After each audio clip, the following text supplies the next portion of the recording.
네. 자, 여러분 내일장에 대한 준비는 어떻게 하고 계신가요? 지금부터 하나씩 세워보시면 좋을 것 같습니다. 주식명가 MTNW 김대준 어드바이저 모십니다. 대표님 어서 오세요. 네, 안녕하십니까? 네, 반갑습니다. 오늘은 또 다른 쪽에서 튀는 움직임들, 아 맞아 이쪽도 있었지 하면서 다시 살펴보게 되는데요. 근데 앞으로도 계속 좋을 것 같은 쪽이 있어서요. 네. 함께 열어봅니다. 내일장에도 오를지 바로 카지노주입니다. 그 드로백이라고 하죠. 그 부분에 있어서 8월 한 달이 또 최대 규모가 나타났다라는 이야기도 있었고, 그리고 이제 기다리고 있는 모멘텀 10월이 있기 때문인데요. 그렇죠. 두 가지 관점으로 해서 카지노 관련주, 예. 여기에 플러스 여행주까지도 포함돼서 오늘 장에서 움직임이 나타나고 있죠. 9월 말에 그 단체 관광객 비자 면제가 추진된다라고 합니다. 현재까지는 제주도에 국한적으로 진행이 되고 있는데 네. 이게 전국 단위로 해제가 된다라고 합니다. 그리고 10월 1일에 중국의 3대 명절인 국경절이 있습니다. 한 8일 정도가 연휴라고 합니다. 이런 두 가지 이유로 해서 오늘 관련한 카지노 관련주라든가 여행 관련주라든가 이런 등의 중국 관광객 관련한 내용의 종목들이 오늘 장에서 비교적 강세 흐름에서의 모습을 보여주고 있어요. 그런데 우리가 단순하게 중국 관광객이 늘어난다라고 해서 관련한 산업의 종목들이 다 움직일 것인가 라고 판단했을 네. 때 제가 제 나름대로의 분석한 내용을 가지고 여러분께 설명을 드리면 중국은 3대 명절이 있다는 말씀 드렸죠. 3대 명절이 춘절이 있고요. 노동절이 있고요. 국경절이 있습니다. 춘절 같은 경우는 우리의 설날이기 때문에 네. 내국에서의 그 이동이 많아요. 그리고 주로 선물을 많이 하지 않습니까? 그래서 화장품 관련주들이 이 춘절 전후로 해서는 주가 움직이는 경향들이 있더라고요. 제가 판단해 보니까. 그리고 노동절 같은 경우는 5월 초에 노동절이 있기 때문에 중국 사람들 같은 경우는 좀 따뜻한 나라로 가려고 하는 성향들이 있습니다. 네. 그래서 태국이나 일본에 관광객들이 많고 우리나라는 비교적 태국, 일본보다는 관광객 수가 많지가 않아요. 그렇기 때문에 이때는 일본과 태국에서 동남아에서 그리고 중국에서 엔터주들이 공연을 많이 합니다. 그래서 이 노동절 시즌에는 엔터주들이 움직이더라고요. 그런데 이 10월 1일부터 국경절이 있는 이때에는 중국의 관광객이 한국으로 많이 옵니다. 제일 많이 오는 극선수급입니다. 네. 그래서 이 10월 국경절 관련해서 중국 관광객이 크게 증가하기 때문에 국내 산업의 중국 관광객 대상으로 하는 종목들의 움직임이 비교적 흐름의 긍정적인 모습들을 보여줍니다. 물론 작년까지는 이 비자 면제에 대한 부분이 해제가 되지 않았기 때문에 국내 유입 관광이 주로 제주도에 국한되어서 움직임이 진행되었고 이러한 이유로 인해서 전체적으로 가격의 진행이 나타나지 않았지만 올해는 좀 더 강화된 흐름에서의 모습들이 나타나지 않을까 이렇게 판단을 하고 있습니다. 그렇다면 그 중국의 여러 가지 그 시기적으로 계절적으로 살펴봤을 때 이번 앞두고 있는 국경절은 우리가 놓치면 안 되겠다. 그렇죠. 라는 생각이 드네요. 그럼 어떤 종목군에서 우리는 추가 시세 더 노려볼 수 있을지. 오늘 또 반응이 있었던 종목이죠. 네. 파라다이스입니다. 카지노 관련주는 몇 종목 안 됩니다. 네. 그 강원랜드는 네. 내국인 관광 그 카지노이기 때문에 제외하고요. GKL, 파라다이스, 그리고 저기 한 종목이 더 있죠. 세 종목인데 롯데관광개발이 있습니다. 네. 롯데관광개발은 제주도에 국한되어 있습니다. 그래서 최근까지 주가가 가장 강했죠. 그렇죠. 그런데 이번에 나온 정책은 전국적으로 비자 면제, 단체 관광에 대한 비자 면제가 추진되어진다는 말씀을 제가 드렸다시피 그러면 롯데 관광개발을 제외하고 나머지 두 종목 GKL이냐 파라다이스냐를 판단해서 우리가 선정한 종목으로의 타겟팅 해야 되지 않겠습니까? 그러면 GKL과 파라다이스 비슷합니다. 그런데 매장 수가 어디가 많냐를 우리가 판단하겠죠. 그리고 네네. 중국 관광객이 한국에 올 때 주로 비행기로도 많이 오겠지만 배로 많이 옵니다. 가깝기 때문에. 그러면 인천하고 그 연관된 이쪽 지역에 객장을 어느 회사가 가지고 있느냐 이 부분을 타겟팅해서 판단해야 되거든요. 이런 맥락에서 본다면 파라다이스가 인천에 객장이 있고요. 카지노 객장이라는 말씀입니다. 인천에도 있기 때문에 그리고 매장 수도 가장 많기 때문에 이와 관련된 내용으로 판단해 보게 된다면 가장 효율적으로 접근해 볼 수 있는 종목이라고 판단되기 때문에 카지노 관련주 내에서는 내일장 오를 수 있을까라고 판단했을 때에는 파라다이스를 최선호주로 판단해서 접근해 볼 종목으로 생각을 하고 있습니다. 네. 파라다이스. 또 워낙 상징적인 지역이 또 인천인데 그렇죠. 배로 많이 온다. 그렇다면 파라다이스 대한 수혜 많이 생겨볼 수 있을 것 같고요. 이어서 뭐 실적이요? 네. 네. 실적 부분에 있어서도 올해 이 파라다이스가 국내에서만 영업을 하는 게 아니고 예. 일본과 합작된 회사예요. 네네. 그래서 일본 쪽에서 호텔 부분에 그 매출이 많이 일어나고 있기 때문에 올해 1조가 넘는 역대급입니다. 창사 이래 최초로 1조가 넘는 매출을 이뤄낸다라고 합니다. 이런 부분들도 시장이 반응할 수 있기 때문에 저는 목표 가격을 일단은 전고점이 22,000원이죠. 넓게 가져가는 것보다는 25,000원까지 해서 1차 타겟팅 되어진 가격으로 접근해 볼 필요가 있다. 그리고 오늘 같은 경우에도 한 뭐 8% 정도 상승했는데 네. 내일장 우리가 공략하는 타겟 되어진 종목이지 않습니까? 내일 바로의 상승은 나타나지 않을 것 같기 때문에 내일 흔들림이 나타날 때 저는 2만 원 초반이라고 하면 적절한 수준에서의 가격이라고 판단하고 있는데 내일 마이너스권에서 밀리는 현상들이 나타난다면 관심권에 두고 파라다이스, 카지노 관련주 중에서는 최선호주로 공략 가능하다라고 생각을 합니다. 2만 원 초반 부분에 있어서는 굉장히 좋다로 저희는 정리를 합니다. 자, 이어서 시장에 대한 궁금증 또한 있습니다. 오늘 개별적으로 이슈 스친 곳에서 오히려 탄력도가 더 민감하게 나타나서요. 이럴 때 사실 저희가 엇박자 타면 안 되잖아요. 그럼요. 어떻게 하죠?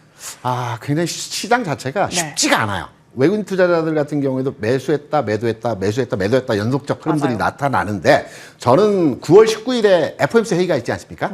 지수의 상방 탈출 지점을 FOMC 직전 단계의 흐름으로 보고 있어요. 그렇다면 이 부분을 유추해서 지금 장에서의 상황으로 해석을 해보게 되면 네. 이번 주와 다음 주 흐름까지는 박스권 내의 시장이 움직일 것 같고 박스권 내에서의 시장 흐름이라고 한다면 여전하게 대형주보다는 대형성 종보다는 중형주 중심, 소형주 중심에서의 흐름이 이번 주 다음 주 주간에서 전략적 대응이 필요한 매매 포인트라고 생각을 하고 있습니다. 네.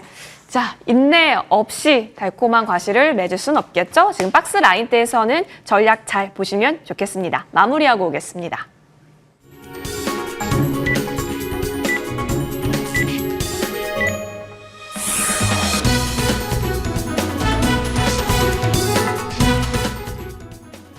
네, 9월 3일 한 주의 중반 수요일 국내 증시 마감됐습니다.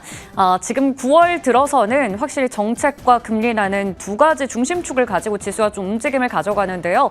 어제 우선 시장은 크게 또 강세로 마감이 됐습니다. 오늘은 그것보다 상승폭은 줄어들었지만 그래도 일단은 이틀 연속으로 시세가 이어지고 있다는 건 좀 긍정적으로 볼 수 있을까요?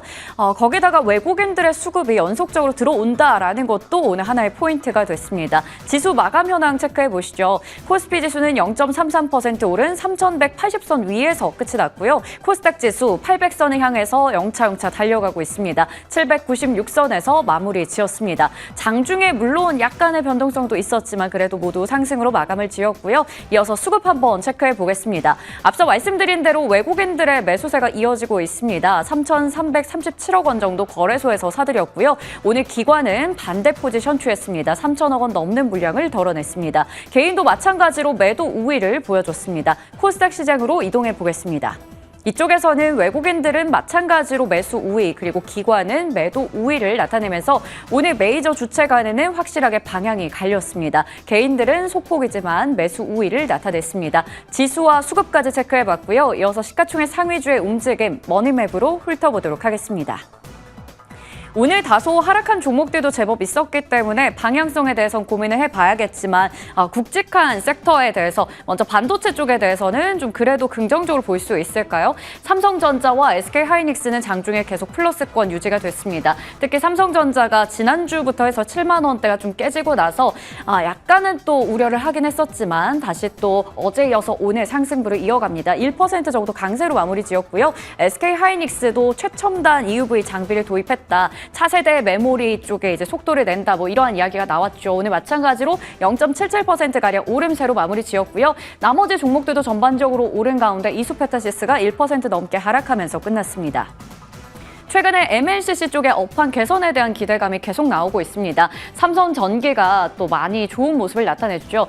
최근 신고가를 또 기록하는 흐름이었는데 오늘도 2.5% 정도 올라가면서 끝났습니다. 제약바이오에서는 종목별로 다소 갈리는 모습도 보여졌지만 시가총액 상위주 안에서는 알테오젠과 삼성바이오로직스, 셀트리온, 유한양행 그리고 SK바이오팜 등등의 종목들 모두 다 오름세로 마무리 지었고요. 오늘 휴젤과 파마리서치 그리고 클래시스까지는 좀 쉬어가면서 끝났습니다. 끝났습니다.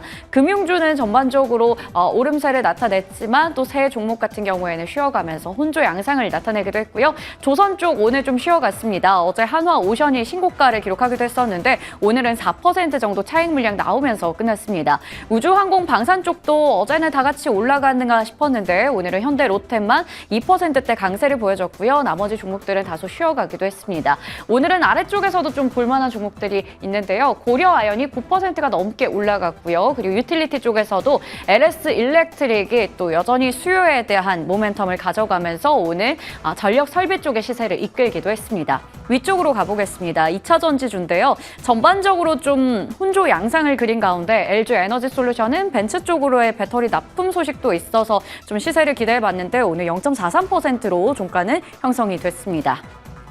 자, 이어서 이쪽으로 가보겠습니다. 로봇 관련주들은 최근에 쏟아지는 호재 그리고 또 다소 로보티즈의 유상증자 이슈로 투심이 주춤했다가 또 어제장에서 크게 오르기도 했었는데 오늘은 또 쉬어가는 흐름입니다. 최근에 변동성 계속 나오고 있다라는 부분 짚어드리겠고요. 원전 관련주들 뉴스케일 파워의 SMR 수주 소식 속에서 또 기대감 속에 오늘 두산 에너빌리티 3%대 강세로 마무리 지었습니다. 조금 전에 또 체크해보셨던 파라다이스 오늘 특징적인 모습 확인됐습니다. 중국의 최대 국경절과 관련된 이벤트 그리고 6허의 방안까지 좀 기대해 볼 수가 있겠습니다. 자, 이렇게 시가총액 상위주 움직임 확인해봤고요. 이어서 거래량과 거래대금 상위 종목들 훑어보겠습니다. 코스피 쪽에서는 오늘 1위가 HJ중공업입니다. 12%대 급등 마무리됐고요. 삼성전자 다시 7만 원 선 회복할 수 있을까요? 200원 정도 남은 상황이고요. 두산 에너빌리티 3%대 강세 그리고 세진중공업도 최근에 계속해서 거래량 상위권에 이름 올리고 있습니다. 거래대금 상위 쪽에서도 계속 조방원을 좀 많이 찾아볼 수가 있을 텐데요. 오늘도 그러한 흐름 속에서 카카오페이가 10% 급락했는데 거래대금 상위 쪽에 랭크되어 있고요. APR도 오늘 4% 가까이 내려갔습니다. 오늘 거래대금 많이 실렸다라는 점 특징적이었습니다. 자, 이어서 코스닥 시장으로 이동해 보겠습니다. 폴더블폰 관련주들 시가총액 상위주 안에서는 없었지만 애플과 또 삼성 쪽의 모멘텀을 계속 받아가면서 오늘 시세가 좋았습니다. 거래량 상위 쪽에서 이제 확인해 볼 수 있을 텐데요. 파이nem텍이 1위네요. 16%대 급등으로 마무리 지었고요. 현대무벡스 어제 이어서 오늘도 추가적인 시세를 나타냈습니다. 오성첨단 소재 오늘 상한가로 마무리 지었습니다. 이어서 거래대금 상위 쪽으로 가보시면 올릭스가 오늘 7% 가까이 올라갔고요. 파이nem텍 그리고 현대무벡스 로보티즈도 이름을 올린 가운데 ABL 바이오 최근에 꾸준히 거래대금 상위 쪽에 랭크가 되어 있는 종목이죠. 알테오젠까지 확인해 볼 수 있겠습니다. 제약 바이오 쪽이 좀 많이 속해 있다라는 부분도 짚어드리겠습니다. 지금까지 9월 3일 수요일 마감 현황 체크해드렸습니다. 네, 외국인이 오늘 많이 사면서 마무리가 됩니다. 장 마감 직전까지 매수 금액을 확대하면서 마무리가 됐고요. 양대 시장 플러스권에서 잘 지켜냅니다. 전반적으로 시가총액 상단주 골고루 이분하게 들어오는 수급인지라 여기서 우리는 어디에 좀 더 집중해야 하는가 더 면밀하게 봐야 될 것 같고요. 박스라고 하는 시나리오 하에서 더 예쁜 종목군들 골라보는 자세 필요하겠습니다. 자, 그렇다면 우리 김대중 대표님께서는 어디를 조금 더 눈여겨보시는지 내일장 공략 섹터 확인해 보시죠. 오늘 강했죠. 폴더블폰은 계속 보자. 네. 예. 제가 9월만 되면 긴장을 하는데요. 어떤 긴장이요? 아이폰이 9월 말에 신제품이 출시하지 않습니까? 저희 애들이 사달라고. 아빠 휴대폰 바꿔야 될 것 같아. 9월 초에 보통 이런 얘기들 많이 합니다. 근데 올해는 지나갈 것 같아요. 괜찮다라고 얘기를 하더라고요. 그래서 시장에서 재료 가치가 9월 말까지 선명하게 살아있는 섹터가 어떤 섹터인가를 판단해 봤을 때 당연하게 이 아이폰 출시 그리고 최근에 핫하게 이슈가 되고 있는 폴더블폰과 관련된 종목들의 흐름들이 좀 더 시장에서 강화된 주가의 움직임이 나타나지 않을까 이렇게 판단을 합니다. 우리가 폴더블폰 관련해서 이슈를 판단하게 되면 딱 두 가지만 아시면 됩니다. 힌지. 힌지가 뭐냐? 골프 좋아하시는 분들 이거. 코킹이라고 하죠. 이거 딱 접어주는 거. 그래서 폴더블폰 보면 접었다 폈다 접었다 폈다 하지 않습니까? 이 접는 부분의 내장, 네. 외장. 내장 같은 경우는 오늘 장 굉장히 파이낸텍 그 주가가 강한 흐름에서의 모습을 보여줬는데요. 파이낸텍이 내장 힌지, 외장 힌지는 KH바텍. 제가 바라보는 종목은 KH바텍. 오. 그리고 OLED 관련해서는 터크산 네오록스 요 세 종목 정도만 보시면 많은 종목이 있지만 이 폴더블 폴더가 관련된 내용에서의 흐름이라고 판단하고 있고요. 저는 KH바텍에 대해서 흐름에서의 상황이 앞으로 전개 과정이 좀 상승으로 계속해서 아이폰 출시일과 맞물려서 연속된 흐름에서의 모습이 나타나지 않을까라고 판단합니다. KH바텍 같은 경우는 힌지, 제가 말씀드렸다시피 이 코킹, 이 관련된 기술력을 가지고 있고 과거에는 이 힌지 관련 매출이 전체 매출에서의 반절 이상이었어요. 근데 지난해 이쪽 매출이 좀 줄어들었죠. 왜냐하면 중국의 경쟁사가 삼성에 납품하는 부분이 조금 더 강화됐기 때문에 지난해 매출이 좀 줄어드는 현상에서의 모습들도 보여줬고 여기에 주가도 하락하는 형태의 모습들이 나타났습니다. 근데 올해 새롭게 신제품을 출시했죠.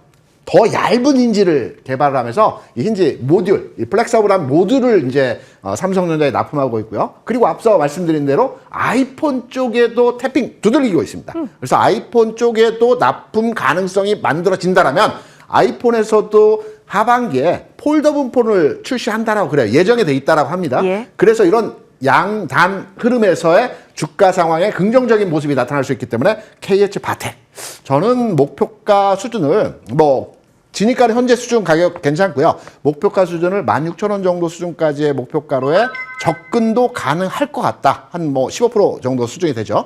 그리고 손절가는 12,000원 정도. 추세를 깨는 12,000원이 내려가면 손절하되 지금 가격에 접근해서 16,000원까지 한번 끌고 가보자. 이러한 맥락으로 KH바텍 내일장 그리고 9월장에서의 흐름을 긍정적으로 판단하는 종목으로 생각을 하고 있습니다. 알겠습니다. 파이nem텍 못 갖고 계신 분들에게 있어서는 KH바텍이 과연 현명한 선택지일까 고민하셨을 텐데요. 충분히 노려볼 수 있다는 점 16,000원까지 목표가 잡고 보고 계신다. 이 부분 참고해 보시죠. 자, 이어서 저희 추가 전략 받겠습니다. 8월 21일에 현대위아를 언급 주셨고 목표가는 57,000원까지 제시를 해주신 종목으로 알고 있습니다. 52주 신고가 이야기가 나오면서요. 현대위아 흐름이 추세가 정말 예쁘거든요. 네. 최근에 이쪽 관련 동네들이 수급이 계속 유입이 되고 있음에 느껴집니다. 오늘 자동차주가 전체적으로 움직여서 현대위아가 올라갔다기보다는 오늘 네. 방산주가 강했죠. 네. 현대위아가 방산주일까라고 많이 생각들 하시지만 우리가 이제 그 K9이나 전차들에 보면 포신 있죠, 포신.